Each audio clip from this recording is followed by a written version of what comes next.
When my father stood up in the middle of my engagement party, raised his glass, and told everyone I was no longer his daughter, I didn't cry. Not at first. I just stood there, frozen, holding a plate I couldn't feel in my hands, while a room full of people, family, friends, strangers turned to look at me like I had done something unforgivable. And maybe in their eyes I had. But what they didn't know, what no one in that room knew, was that my father had been planning that moment for weeks. And what happened next? Well, let's just say he didn't expect me to respond the way I did. My name is Charlie D'Amelia, and this is the story of how my own parents tried to erase me, and how, by the end of that night, the truth changed everything. I wasn't always the daughter they wanted to disown. In fact, for most of my life, I was the opposite. I was the responsible one, the quiet one, the one who stayed close to home while everyone else chased their own lives.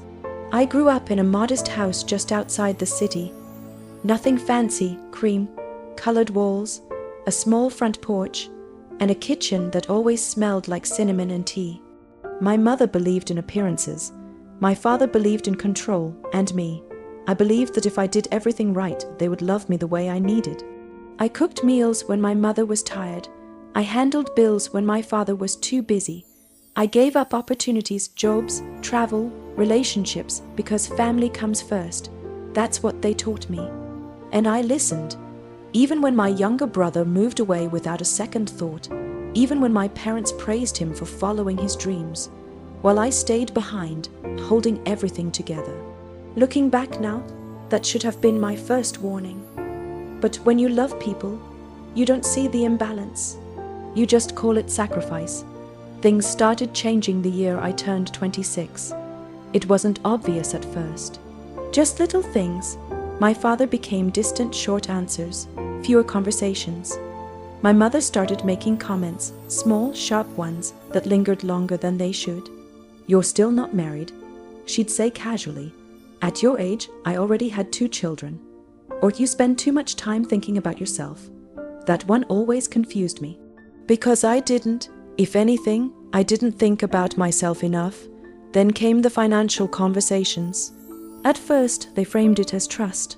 "Charlie," my father said one evening, sitting across from me at the dining table, "we're getting older.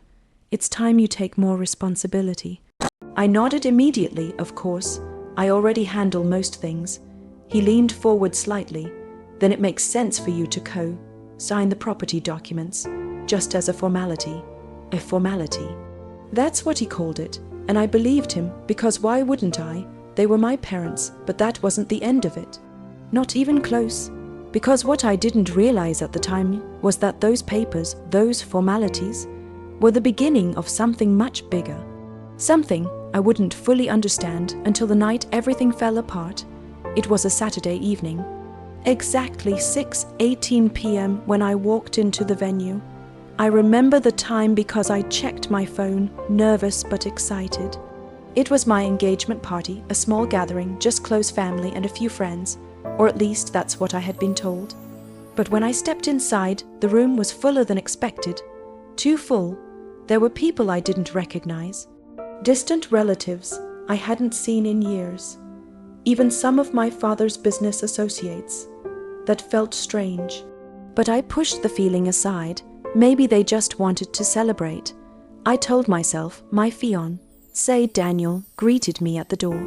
He smiled, but something about it felt tight, forced. "Everything okay?" I asked quietly. "Yeah," he said quickly. "Just a lot of people." I nodded. Still something felt off. By 7:05 p.m., dinner had been served.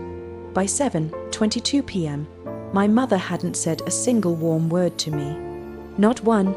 Instead, she kept whispering to my father. They would glance at me, then look away. I tried to ignore it. I really did.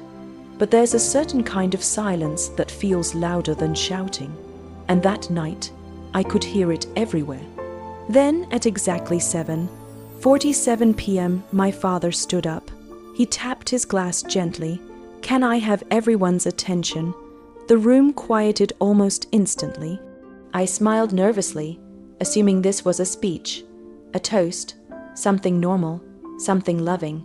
He looked around the room, then finally at me. But there was no warmth in his eyes, none. Tonight, he began slowly, is not just about celebration. My smile faltered. It's about truth. A ripple moved through the room. I felt my chest tighten. What truth? I whispered under my breath. Then he said it calmly, clearly, cold. My daughter Charlie has brought shame to this family. The room froze. I felt my hands go numb. What? I said softly, barely audible. But he continued. She has made decisions that go against everything we stand for. I shook my head. No, that's not. And because of that, he said, raising his voice slightly, we no longer recognize her as part of this family. It felt like the air had been sucked out of the room. I couldn't breathe. I couldn't think. I just stood there staring at him.